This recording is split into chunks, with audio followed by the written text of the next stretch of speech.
الحمدللہ، اللہ تعالیٰ کا لاکھ لاکھ شکر ہے کہ مالک الملک نے اپنی یاد کی توفیق اور موقع عطا فرمایا۔ لاکھوں اور کروڑوں درود حضرت محمد مصطفیٰ صلی اللہ علیہ وآلہ وسلم پر، جن کے طفیل مالک الملک نے یہ مہربانی عطا فرمائی۔ سامعین کرام، اللہ تعالیٰ نے قرآن پاک میں ارشاد فرمایا، اعوذ باللہ من الشیطان الرجیم، بسم اللہ الرحمن الرحیم۔ اے ایمان والو، بے شک بہت سے پادری اور راہب کھاتے ہیں لوگوں کے مال ناجائز طریقے سے اور روکتے ہیں راہ خدا سے، اور جو لوگ جوڑ کر رکھتے ہیں سونا اور چاندی اور نہیں خرچ کرتے اسے اللہ تعالیٰ کی راہ میں، تو انہیں خوشخبری سنا دیں دردناک عذاب کی، جس دن وہ گرم کیا جائے گا جہنم کی آگ میں، پھر داغی جائیں گے اس سے ان کی پیشانیاں اور ان کے پہلو اور ان کی پشتیں۔ یہ ہے کہ جو تم نے جمع کیا تھا اپنے لیے، تو چکھو جو تم نے جمع کیا تھا۔ پچھلی مرتبہ آپ نے فرمان الہی سنا، جس میں اللہ تعالیٰ نے سمجھایا کہ اہل کتاب سچے اہل کتاب نہیں، یہ مشرک ہیں۔ انہوں نے کتاب پر ایمان نہیں لایا، بلکہ کتاب کو اپنی مرضی کے مطابق بنانے کی کوشش کی ہے، اور جو حکم موسیٰ اور عیسیٰ لائے اللہ تعالیٰ کی طرف سے، اس کو اپنی مرضی کے مطابق توڑ کر لوگوں کو سنایا، اور ان علماء اور راہبوں کی اطاعت کی جو اللہ تعالیٰ کے حکم کے خلاف چلتے تھے، جن کو اللہ تعالیٰ نے حلال کیا اسے حرام قرار دیتے تھے، اور جس کو اللہ تعالیٰ نے حرام کیا اسے حلال قرار دیتے تھے، اور یہ اللہ تعالیٰ کا حکم چھوڑ کر ان گمراہ علماء اور مشائخ کا حکم مانتے تھے، جو علماء اور مشائخ کی عبادت کے مترادف ہے، جس طرح نبی پاک صلی اللہ علیہ وآلہ وسلم نے عدی بن حاتم کو سمجھایا تھا۔ حکم ہوا کہ اس لیے ان سے جنگ جائز ہے، یہ سلام لائیں یا جنگ کے لیے تیار ہوں اور جزیہ دیں۔ یہ اہل کتاب نہیں بلکہ مشرک ہیں، حضرت عزیر اور حضرت عیسیٰ کو اللہ تعالیٰ کا بیٹا سمجھتے ہیں۔ اللہ تعالیٰ نے فرمایا،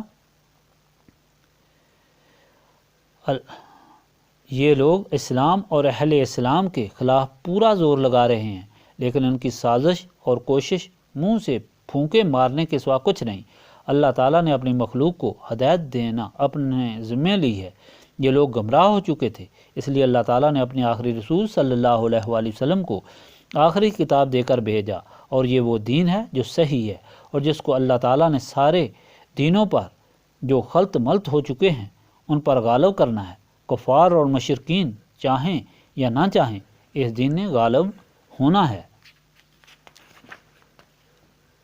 آج کا فرمان الہی انہی لوگوں کی حالت کے متعلق فرمایا گیا، تاکہ لوگ سمجھیں کہ کیوں ان کے علماء اور درویشوں کی اطاعت نہیں قبول کرنی۔ اللہ تعالیٰ فرماتا ہے کہ ان میں اکثر گمراہ ہو چکے ہیں، یہ اللہ تعالیٰ کی محبت کو چھوڑ کر دنیا کی محبت میں غرق ہو گئے ہیں، اس لیے یہ لوگوں سے دولت بٹورتے ہیں، ان کو اپنی مرضی کے مطابق فیصلے سنا کر ان سے رقم لیتے ہیں، اس طرح خود بھی گناہ کرتے ہیں اور لوگوں کو بھی گناہ گار کرتے ہیں، اللہ تعالیٰ کے دین سے روکتے ہیں جو ظلمت سے نکال کر روشنی کی طرف لانے کے لیے آیا ہے۔ اللہ تعالیٰ فرماتا ہے کہ ان کے لیے دنیا اور آخرت دونوں جگہ عذاب اور ذلت ہے۔ یہ مال ان کو فائدہ نہیں پہنچائے گا، بلکہ آخرت میں ان کو جہنم میں بھیج دیا جائے گا، جہاں یہی ان کی ناجائز بٹوری ہوئی رقم گرم کر کے ان کی پیشانیوں، پہلوؤں اور پیٹھوں پر لگا کر ان کو عذاب دیا جائے گا۔ اس فرمان سے بعض لوگوں نے غلط مطلب اخذ کیا۔ پہلی یہ بات کہ دولت رکھنا گناہ ہے، یہ بات نہیں۔ صحابہ کرام حضرت عثمان، حضرت عبد الرحمن بن عوف اور دوسرے صحابہ کرام رضوان اللہ تعالیٰ علیہم اجمعین کو اللہ تعالیٰ نے بہت غنی کیا اور مالا مال کیا۔ حدیث پاک سے ثابت ہے کہ مال وہ عذاب بنے گا، اور جمع کرنا اس مال کا گناہ ہے جس سے زکوٰۃ نہ دی جائے۔ جس مال سے اللہ تعالیٰ کا حصہ نکالا جائے وہ حلال ہے اور اللہ تعالیٰ کی نعمت ہے۔ شروع میں زکوٰۃ سے پہلے یہ حکم تھا کہ اپنی ضرورت سے زائد مال اللہ تعالیٰ کے راستے میں خرچ کیا جائے، کیونکہ اس وقت مال کی ضرورت تھی، مسلمان تنگ دست سے، غزوات کے لیے دولت ضروری تھی۔ جب زکوٰۃ کا حکم ہوا تو پھر زکوٰۃ کے بعد مال حلال اور جائز ہے۔ البتہ یہ بات ضرور یاد ہو کہ جو اللہ تعالیٰ اور رسول صلی اللہ علیہ وآلہ وسلم کے عاشق ہوتے ہیں، ان کی دنیا سے محبت نہیں رہتی، وہ ہر چیز کو، حتیٰ کہ اپنی جان کو بھی اللہ تعالیٰ کی راہ میں خرچ کرنا اپنی سعادت سمجھتے ہیں۔ دوسرا غلط مطلب یہ نکالتے ہیں کہ علماء اور مشائخ کے ساتھ تعلق شرک ہے، اللہ تعالیٰ نے منع کیا ہے اور یہ کام یہود اور عیسائیوں میں تھا، اس طرح اب مسلمانوں نے شروع کیا ہے۔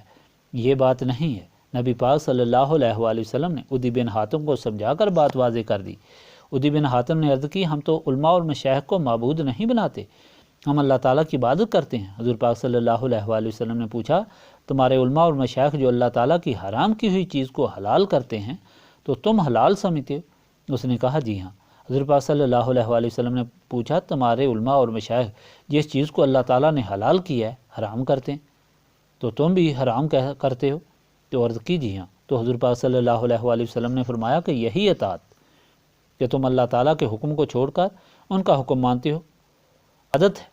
تو صاف ظاہر ہے کہ علماء اور مشائخ جو اللہ تعالیٰ کے حکم کو بدلا کر لوگوں کو سمجھاتے ہیں کہ ان کا حکم ماننا ان کی پرستش ہوگی۔ الحمدللہ کہ اللہ تعالیٰ کے ماننے والے اللہ تعالیٰ کے آخری رسول صلی اللہ علیہ وآلہ وسلم کے غلام علماء اور مشائخ مخلوق کو اللہ تعالیٰ کی اطاعت کی تلقین اور تبلیغ کرنے میں علمی اور عملی طور پر اللہ تعالیٰ کا اطاعت گزار بناتے ہیں۔ ایسے لوگوں کی اطاعت اللہ تعالیٰ کی اطاعت اور عین عبادت ہے، اور یہ علماء اور مشائخ صرف وہی لوگ ہیں جو اللہ تعالیٰ کے رسول صلی اللہ علیہ وآلہ وسلم سے نسبت رکھتے ہیں۔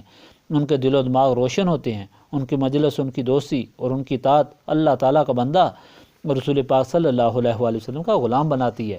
یہی علماء یا مشائخ یا ان کے ماننے والے وہ نسبت رسولی صلی اللہ علیہ وآلہ وسلم سے ہی اللہ تعالیٰ کی بندگی اور رسول پاک صلی اللہ علیہ وآلہ وسلم کی غلامی حاصل کرتے ہیں۔